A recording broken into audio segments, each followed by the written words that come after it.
Talk today. I'm Michael Lipstack here with Cindy McIntyre. We sat down with two advocates from the Pueblo Rape Crisis Services, Kira Svirsky and Nikki Sosa.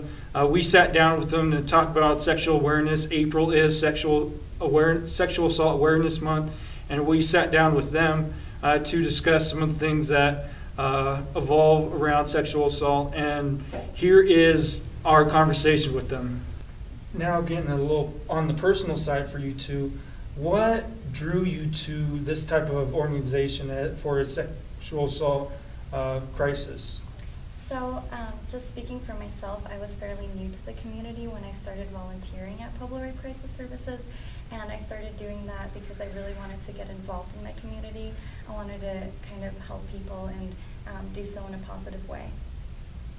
So for me, I've worked in the nonprofit sector for many years, and I saw a position come open to work with volunteers directly, and that really interests me, and the issue of sexual violence and being able to get out there and educate the community in a way, and being able to really kind of inspire the community to volunteer their time to serve survivors really interested me, so I jumped on it. Well, and let's also talk a little bit, because I know we've talked about the overall act of it and everything.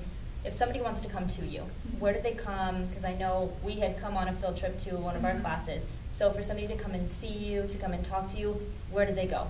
So they can come to our office. We do sometimes get walk-ins. It's pretty rare, but we do have an office located in the Thatcher Building downtown on Main Street. And so if they did want to come and speak with us directly, they could walk in and sit down with Kira or I.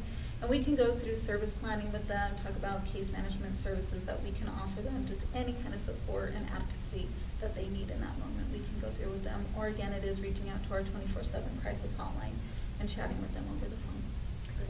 Would you like me to give you the numbers? Yeah, you Yes. go. Yeah, and you can go ahead and even tell them and do the thing. Okay, perfect. So the crisis hotline number is 719-549-0549, and our office line is 719-544-1191. Now going to some of the more mainstream topics.